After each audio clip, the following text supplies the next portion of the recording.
Today I want to remember a person that lived not too far from here, right over here on Pine Lock. Probably you know where that is.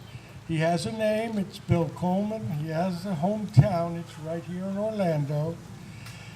And he has, just like the rest of us, family, friends, and neighbors all here.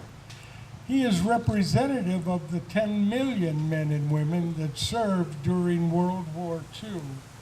And this is one example of why we should remember on Memorial Day, every year. 17-year-old kids when we joined the service, and shortly after Bill turned 18, he was sent to southern England. And on a cold, stormy night on June 5th, 1944, the day before the famous D-Day invasion, they put Bill on a plane with 25 other parachute infantry regiment members. That plane was called a stick.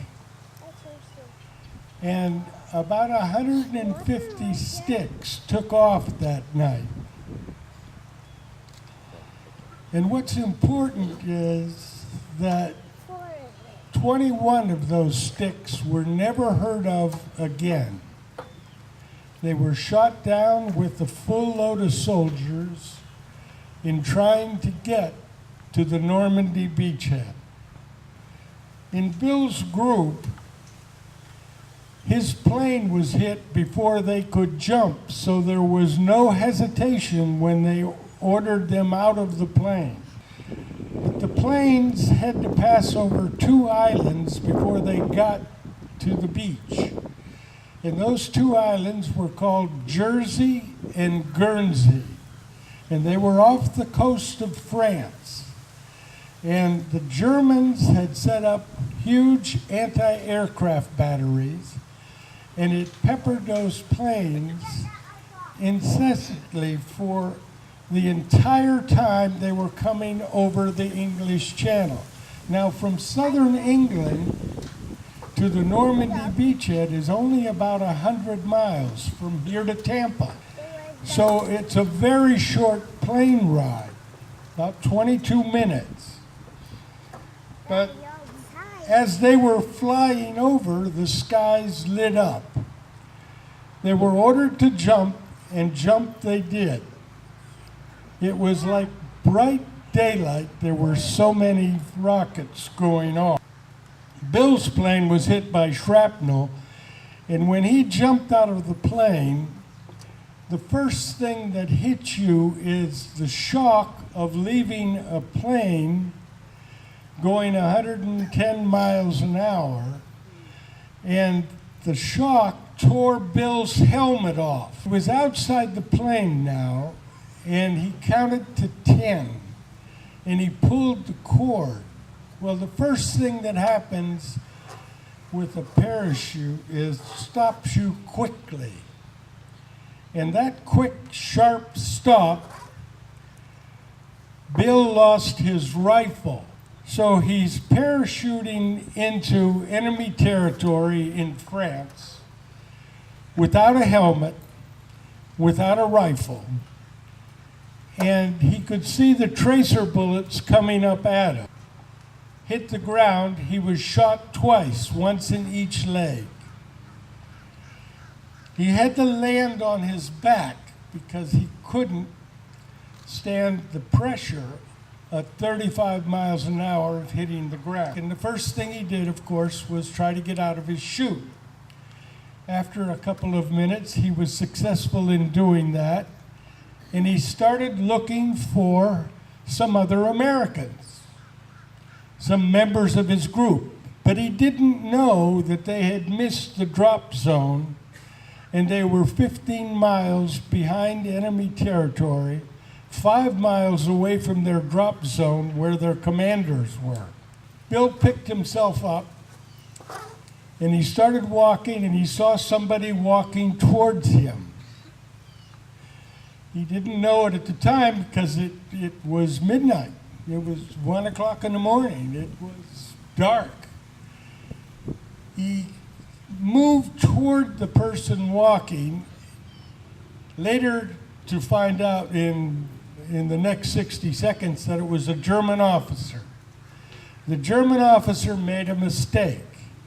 He assumed this man, without a helmet, without a rifle, was a civilian. As they approached each other, they realized that they were members of opposing armies, and hand-to-hand combat ensued. Bill was successful in fighting off that German officer and spent the rest of the night searching for some friendly faces, some other Americans, some members of his outfit, the 101st Airborne. It wasn't until dawn that he ran into 4 or 5 other members, one so badly wounded that they couldn't move him. So they stayed put for about 12 hours until that soldier that was wounded died. They then moved toward a small town. This town was about 4 miles from where they were supposed to land, but they knew that the troops were spread out and they thought they might run into an officer, an American officer, or someone that could give them some direction how to hook up with the rest of their unit. All of a sudden, they heard voices in German, and a German patrol of 25 men told them to stop and drop their weapons. 5 soldiers did, Bill and the 4 others. They dropped their weapons and they surrendered. The Germans immediately executed 3 of the Americans, leaving Bill and 1 other person, in which they took a prisoner and began the long march to Germany. Now, from where they were dropped to Germany, it's about 540 miles. Every now and then, they would get a truck convoy that would take them a little deeper into enemy territory. And once in a while, they would get a train. But the problem was, Americans at that time pretty much controlled the skies, and the prisoners of war were dressed in German uniforms, so the American P-47s and P-51s would strafe them, thinking they were German troops. And a lot of the men didn't make it to the prisoner of war camps. Bill did, and he ended up in a small German town called Limburg. Limburg was the home of Stalag 12A, and Bill had tried to escape from Stalag 12A 3 times. Twice he was unsuccessful and was tortured for his effort, but the 3rd time, on the first week of May in 1945, he did escape. He and 1 other prisoner escaped from the Stalag and hid out in bombed-out buildings and farms and barns, eating what they could.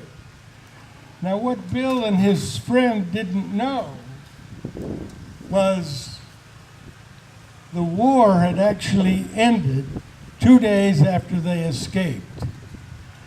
And on May 7th, we had something called VE Day, Victory in Europe.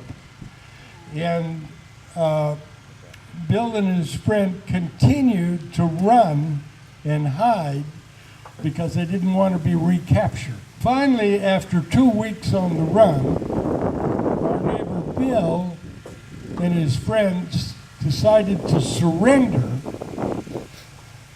because they were weak, lack of food, lack of clothing, and not well. Bill's wounds still hadn't healed.